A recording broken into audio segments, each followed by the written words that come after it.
AI is the most powerful tool that's ever been invented. It's bigger than the internet. Now, there's a lot of misconceptions, a lot of fear about AI. And I think it's hilarious when I hear on a podcast people talking about, the Terminator and how AI is going to just become agentic and just take over everything. As the leader of an AI company, I can tell you there is not much that is automated. And there is a lot of manual work that's involved with getting AI to have real-world application to solve real-world problems. How many of you are in the space of actually programming AI? Can I see some hands? Okay. Would you guys relate to some of those statements? For those of you that aren't, just talk to the people that raise their hands and say, how hard is it to program AI to know automatically how to do something? So one of the things that is interesting is I think AI right now is in the stage of development of like a 14-year-old girl. I happen to have a 14-year-old girl.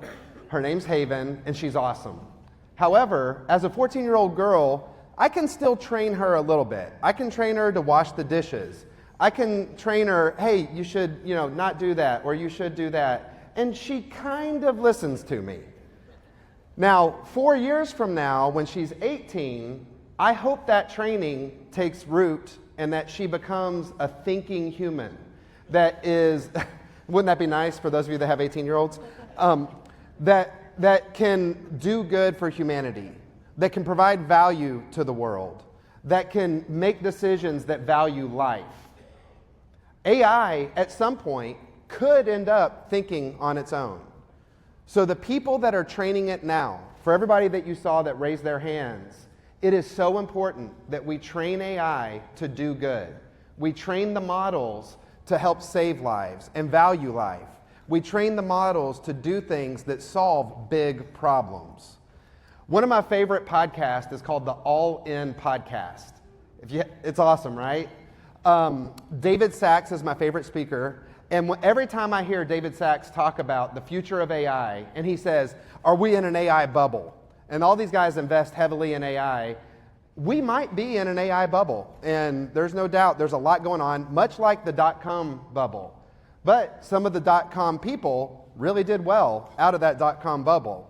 And what David Sachs says are the people that are going to really make it are the ones that, number one, take the large language models and they apply it to real-world, physical, rubber-meeting-the-road application that solves big problems. So as you're sitting in the audience today, what problem are you trying to solve?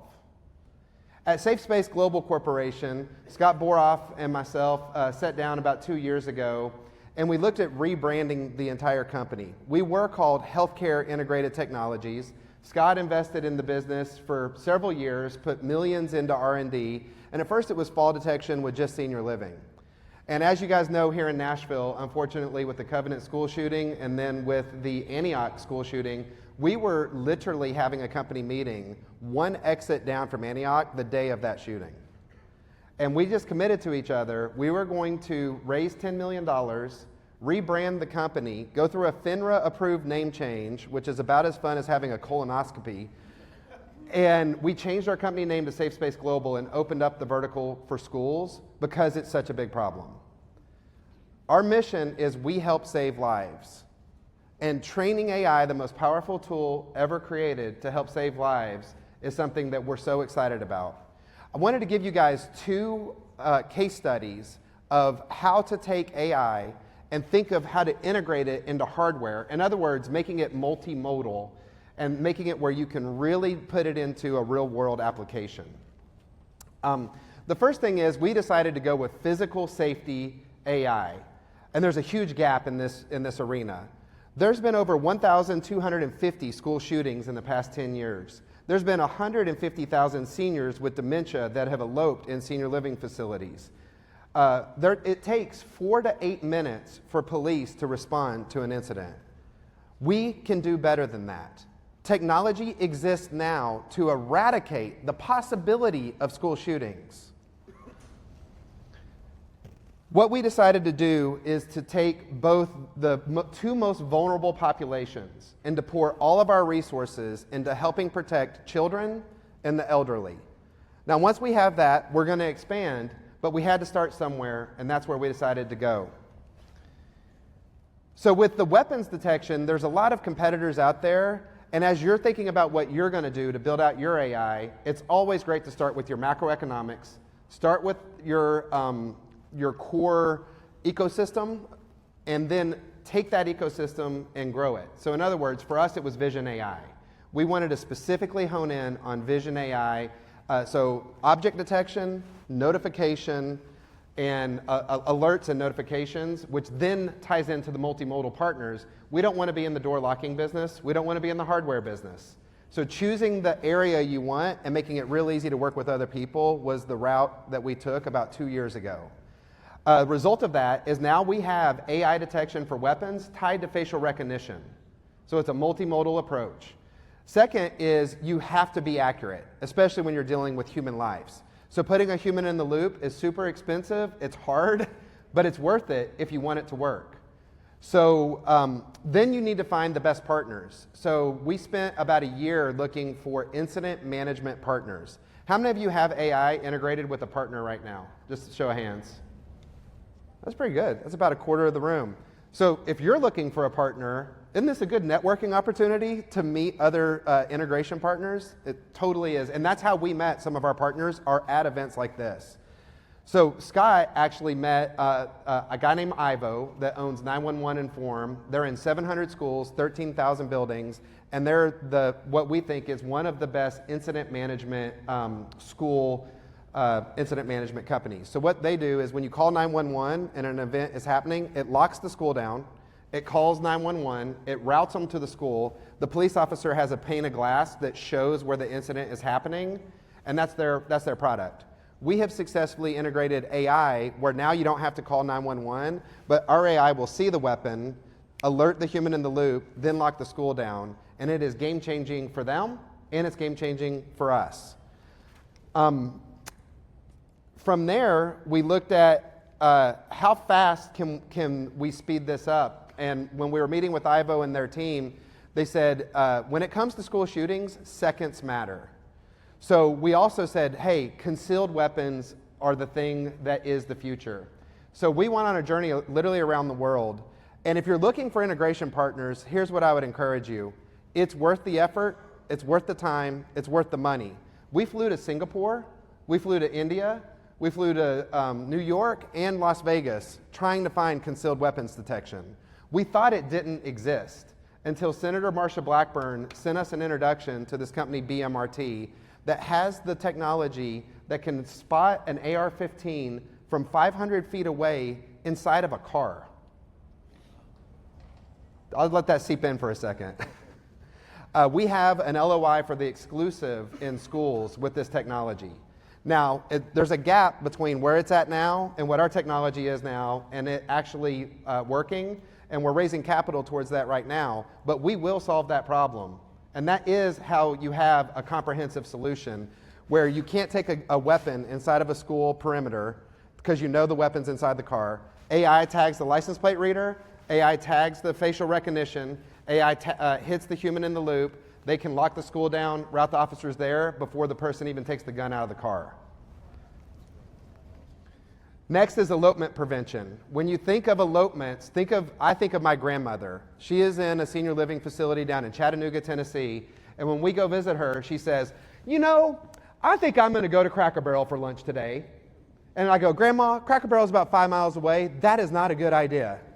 And she is determined. She is a persistent little thing, and it could really harm her. And I don't know if any of you have had loved ones go to senior living facilities, but what our senior living facility told us was the options that she had was going to memory care, which is AKA they drug her to keep her there, or you have to hire a 24-hour bodyguard to be with her, which is what my family did. We're paying $8,000 a month to have somebody watch my grandmother, where this technology solves that problem. We have facial recognition tied to people with dementia, So when they get close to the door, it locks the door, sends an alert. They're able to, with dignity, go get my grandmother and redirect her. She doesn't have to have a wearable. She doesn't have to have a lanyard.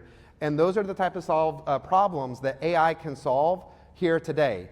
Now, is it complex? Yes. Is door integration difficult? Yes. Is it worth it? Yes.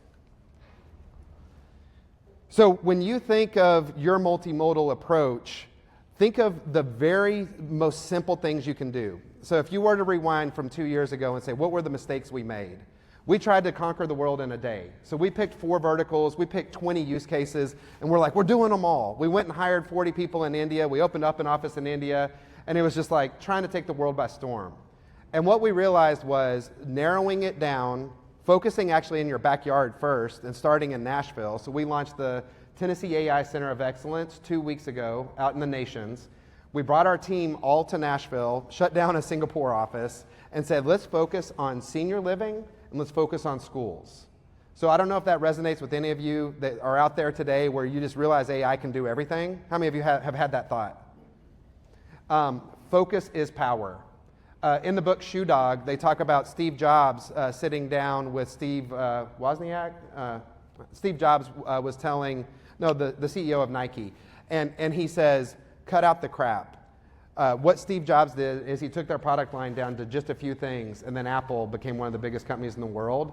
So that's what we have done to focus on just schools and just senior living. And until we got that perfect, it'll never be perfect. Until that is working really well, then you expand. And that's at least what we're doing. So the convergence of this is now. This is a race, this is a war. And I love being in a room full of Nashvillians who realize AI is the most powerful technology that has ever existed, and that we together as a team can truly win this race. And when you look back 20 years from now, you'll realize what I did mattered. No matter what vertical you're in, no matter what application you're applying it to, this is the biggest thing of our lifetime. And it's so cool to be in a room full of people here in Nashville that are focused on this type of solution. Why is it in this moment? AI vision technology has matured. There is security issues. I mean, we had here in Tennessee a bomb threat that locked down 6 schools just in the last week. I mean, it's not getting better, y'all. In senior living, people are getting older and there's less people to take care of them. And AI technology can fill the gap. We're not going to have Terminators walking around, doing crazy stuff. We as a team can take the most powerful tool that's ever been created and be a force of good. Again, just to reiterate, to do it yourself is extremely hard. You don't need to be the jack of all trades. Pick one niche, and the riches are in the niches. So figure out what's that sliver that you want to own, and then go find the partners who are really good. There is no way we could invent BMRT's technology that can do weapons detection. They've been developing that for 30 years. They have 22 patents. It's Teslanian technology. There's no way we could invent that. So go find those people. For us, same thing with incident management. To do the door locking mechanisms, to train hundreds of police officers how to use your tech, good luck building that ecosystem. But there's people out there doing that. And if you can make things smart, that amplifies their business as well. So it's a win-win partnership that I think all of us should be thinking about into the future.